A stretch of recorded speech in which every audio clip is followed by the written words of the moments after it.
This is Mille Petrozza from Kreator. Thanks for watching hardrockhaven.net. Cool. Well, Mille Petrozza of Kreator, hello. Thanks for speaking with us. You guys just played China again. How was that experience? China. It was definitely an experience. It's different. I mean, the promoter there was really good. Everything was very smooth, and the audience there is really into it. It's just a little new for like a cultural thing, you know, like that they don't know. They just open up for Western culture, and it's getting there slowly but surely. And it was a good gig. It was a good gig. A little bit of a hassle to get there though. The songwriting credits in Phantom Antichrist say that all songs were written and arranged by you and Kreator. Mm-hmm. What exactly does that mean? Like, why is there the? I have the ideas of everything, and we do, like I have to, how do I put this?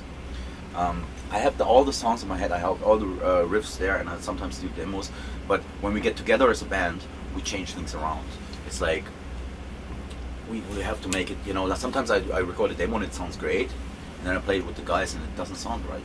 So it's a long process, and I always have to come up with riffs that where I can, you know, sing and play at the same time, and I have to come up with stuff in between. But I get a lot of help from the guys. You know, the guys.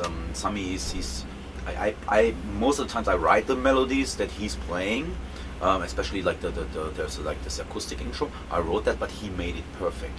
Same with some of the melodies. Some he comes up with himself also, especially in the solos, and it goes back and forth, man. It's like we take our time, and it's always like a long process, and it's the last record, I think, in Phantom Antichrist, we did like 9 months. Or beforehand, I had like five songs on the demo already. So I brought that in, and then we started from scratch, and you know, did 9 months for the rest of the songs. It's good. On the new live album and video, you sing "Endless Pain," but it was Ventor who sang it originally on the record. He's not interested in singing anymore. I had to. There's one song that we're playing tonight that he's singing, and that's the only one he likes singing still. Rite of Violence. But you know, he's a good drummer, and he should focus on what he does best and what he really likes to do. And he says that the Rite of Violence is a song that he can still do both. Endless Pain, he says to me that he'd rather have me singing it. I don't think, you know, people notice the difference only like you did so far. Very few people ask about that. This is another kind of nitpicky question, but in the bonus songs on the CD version of Dying Alive, Impossible Brutality appears after the Pestilence. Yeah. And it's not listed in the track list. Was it intended? Oh yeah, that is a mistake. That is a mistake. It could be that I made the mistake or someone else, but I know Impossible Brutality is like the hidden track that's not even listed. You had the song "People of the Lie" back in the '90s that dealt with racism. Yeah. Do you think conditions have improved since then? It's just a part of human nature, I guess. People are afraid of something that they don't know, and then they start. And if they're miserable, they start blaming people that they don't know for their misery. It's racism is for the weak-minded and the not very intelligent people of this world. I mean, whatever. I mean, I know that there's bright racists and very like, you know, lawyers and whatever, but I'm out. You know, as soon as it comes to racism, I don't want to even argue with these people. Well, besides politicians and racists, some of which are the same people. Hey, exactly. And maybe some nitpicky music journalists. Yeah. Who pisses you off? I'm not getting pissed off anymore. I mean, I'm trying. I mean, I was really like more radical towards these things, but now you know, maybe it has to do with age also. I used to be really radical and really get pissed off by people that say stupid things on TV or on internet or whatever, and but I figured that it's, like I said, it's a part of human nature to to argue and to have a, you know, that even the people with that really don't know much have an opinion. So, and that's what they and it's everyone's right to have their own opinion. And politicians don't piss me off anymore. I know that they're only puppets, so why should I be pissed off?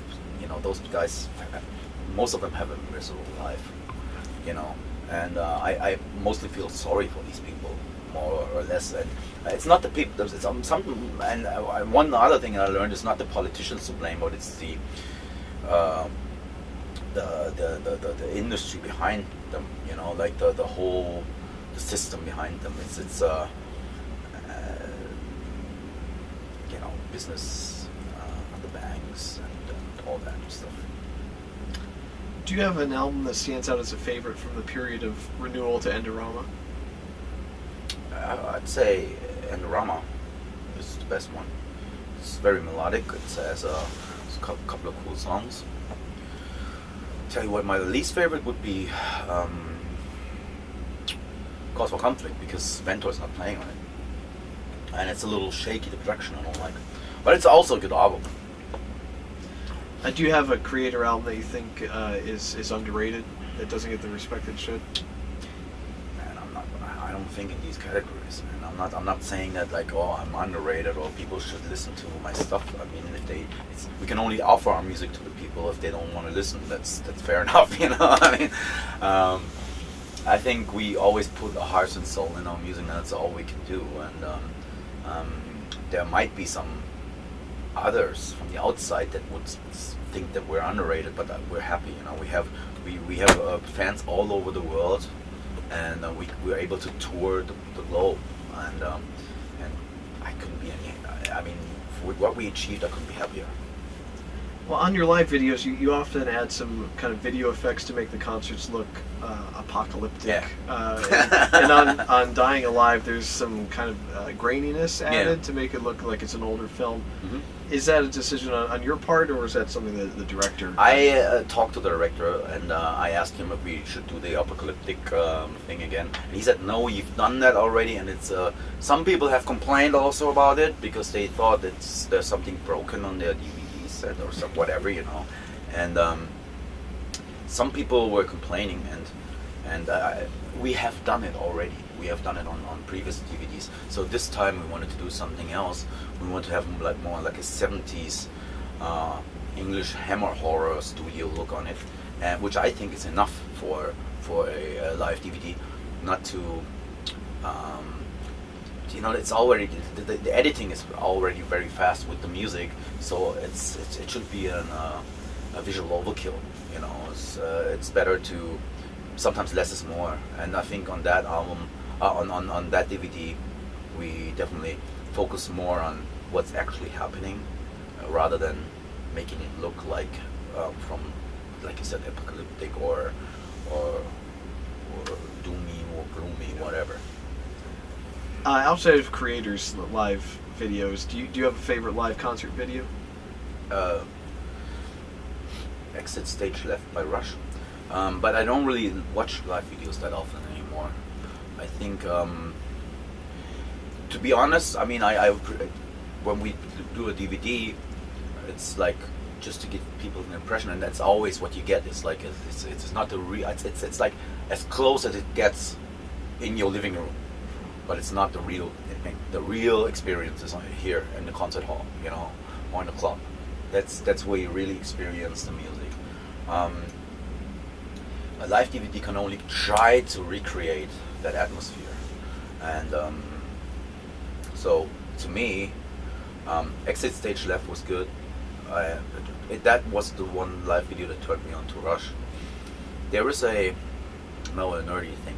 There is the re-release of the album Screaming for Vengeance has a DVD, a bonus DVD with a concert of Judas Priest playing in some huge festival in LA. Us festival. Yeah. And that's a good one, because that's when they were in their prime. When they were so powerful, and Rob Halford really delivered it. And I think that's apart from Exit Stage Left, that's my favorite. you've worked with some real notable metal producers like Randy Burns, Andy Sneap, and Jens Morgan. What do you look for in a producer when it's time to select a new one? There's a time and a place for every producer. We've worked with the best people, always tried to work with the best people around at a certain era, at a certain time frame. And sometimes we go back once or twice, you know, with Randy Burns or Andy Sneap. We did 2 albums with Andy, 2 albums with Randy Burns. And I think we'll do another one with Jens Morgan also. And what do I look for in a producer? He should be able to understand what we do. He should be able to enjoy the music. He should be able to criticize our music without being rude. In other words, babysit the band and give them the feeling that everything we do is, you know, make it like when, especially like someone with like Jens Morgan. When we work with him, I sent in demo tapes, and he would criticize it. He's like, this chorus should be there and this should be there. I made you like I edited it, check it out. And I'm like, no, this is not good. And we go back and forth. And he should just be able to get the best performance out of every musician, because a demo, you know, is always like only like a rough thing. It's not just to give like the band an impression of what I have in mind, but the 20% of what makes a song great is the performance. I mean, of course 90%, but there's this 10% that makes the song really, really, really good. And it's the hardest part is to achieve this extra 10% on the 90% that you had on a demo, where everyone knows how the song is structured and everyone knows the riffs.